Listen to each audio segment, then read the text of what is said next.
ছাতকে পাগল হাসানের নামে গুলচত্বর করার প্রস্তাব করবেন এমপি মুজিবুর রহমান মানিক। শুক্রবার ২৬ এপ্রিল বিকেলে সড়ক দুর্ঘটনায় নিহত গীতিকার ও সুরকার পাগল হাসান ও তার সাথে নিহতদের পরিবারকে দেখতে গিয়ে এ ঘোষণা দেন সংসদ সদস্য মুজিবুর রহমান মানিক।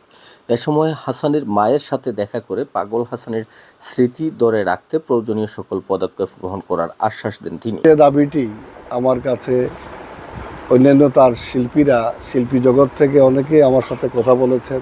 এখন কেউ কেউ প্রস্তাব রেখেছেন যে বঙ্গবন্ধু এই যে রাস্তা গোল চত্বর, এই চত্বরের নামকরণ করার। কেউ কেউ বলেছেন ওনার এই ৮ গ্রামের রাস্তা, সে গানে গানে এলাকার দাবিগুলি, মানুষের মনের কথাগুলি সে প্রকাশ করেছে। তো আমরা ৮ গ্রামবাসীর সাথে বসবো। ৮ গ্রামবাসী যদি মনে করেন তাদের এই সন্তানের নামে এই রাস্তাটির নামকরণ করবেন, আমরা এই রাস্তাটি সংস্কার করে এটিও তার নামে উৎসর্গ করতে পারি। আর আমি আমাদের সংস্কৃতি মন্ত্রী এবং আমাদের মাননীয় প্রধানমন্ত্রীর সাথে আগামী সপ্তাহে দেখা করব এবং ওনার সম্মতি ছাড়া এটি করা সম্ভব হবে না। যেটি আমাদের এই যে গোল চত্বর বা মহাসড়কের নামকরণের বিষয়টি, তো নিশ্চয়ই উনি আমাদের কথা শুনবেন এবং আমরা চেষ্টা করব, যথাসাধ্য চেষ্টা করব আজকের যে জনদাবি, যে দাবিটি উঠেছে সেই দাবির প্রেক্ষিতে আমরা যাতে তার স্মৃতি ধরে রাখতে পারি, এই দাবিগুলি বাস্তবায়ন করতে পারি।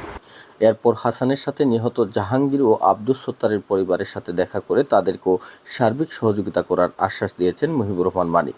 পাশাপাশি আহত দুজনের পরিবারের পাশেও দাঁড়াবেন তিনি।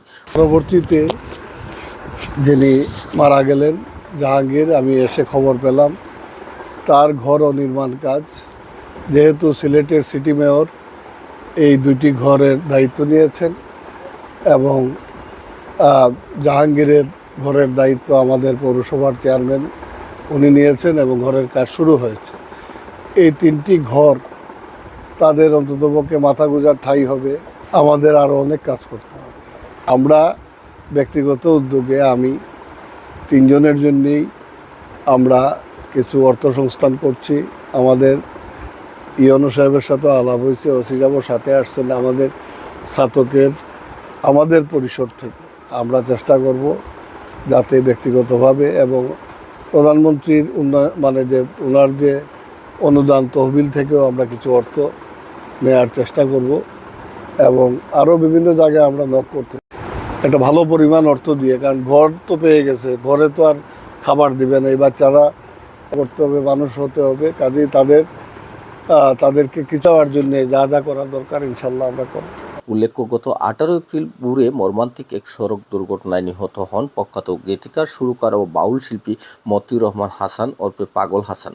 এরপর থেকে ব্যাপক আলোচনায় আসেন ছাতক উপজেলার শিমুলতলা গ্রামের মৃত দেলোয়ার হোসেন দিলশাদ মিয়ার ছেলে পাগল হাসান খ্যাত এই বাউল শিল্পী। তার মৃত্যুর পর থেকে সোশ্যাল মিডিয়ায় দাবি উঠেছিল তার দুর্ঘটনাস্থলে সড়ক ছাতক সুরমা সেতুর গুলচত্বরটি পাগল হাসান নামে নামকরণের। দাবির প্রেক্ষিতে হাসানের বাড়ি পরিদর্শন শেষে গুলচত্বর এলাকা পরিদর্শন করেন মুজিবুর রহমান মানিক। এ সময় তিনি বলেন, আমরা ইতিমধ্যে আমাদের স্বপ্নের ব্রিজ সুরমা নদীর উপর আমরা নির্মাণ করতে পেরেছি। আমাদের মাননীয় প্রধানমন্ত্রী জননেত্রী শেখ হাসিনা তিনি তার প্রতিশ্রুতি এই ব্রিজ তার নির্দেশনায় বাস্তবায়ন হয়েছে।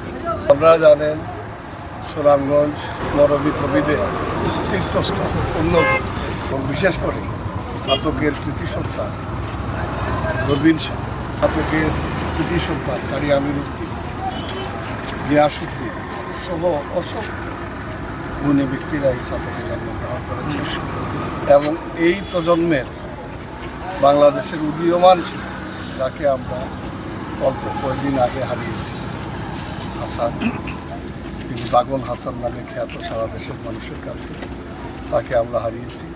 তিনিও আমাদের সুনামগঞ্জের তথা বাংলাদেশের লোকসঙ্গীতে একজন অনন্য ব্যক্তি হিসাবে, একজন উদীয়মান সংস্কৃতি কর্মী হিসাবে তিনি তার নিজেকে প্রতিষ্ঠা করেছিলেন। যাই হোক, আমরা ইতিমধ্যে এই বিষয়গুলি নিয়ে যথাযথ কর্তৃপক্ষের সাথে আমরা আলোচনা করেছি। আগামী 2 তারিখ থেকে মহান জাতীয় সংসদের অধিবেশন। এই অধিবেশনে এই বৃষ্টির নামকরণ অনেক দিনের মানুষের দাবি। দূরবীন শাহের নামে এই বৃষ্টি নামকরণের কারণ দূরবীন শাহ বঙ্গবন্ধুর মঞ্চে তিনি গান গাইতেন। দূরবীন শাহ সেই স্বাধীনতার সময়ে স্বাধীনতার পক্ষে আওয়ামী লীগের একজন কর্মী হিসাবে এই অঞ্চলে তিনি কাজ করেছেন এবং সারা দেশের মানুষের কাছে, দুনিয়ার মানুষের কাছে একজন লোকসঙ্গীতের সম্রাট হিসাবে তিনি পরিচিত ছিলেন। তারই গুণমুগ্ধ, তারই উত্তরসূরি আমাদের উদীয়মান পাগল হাসান।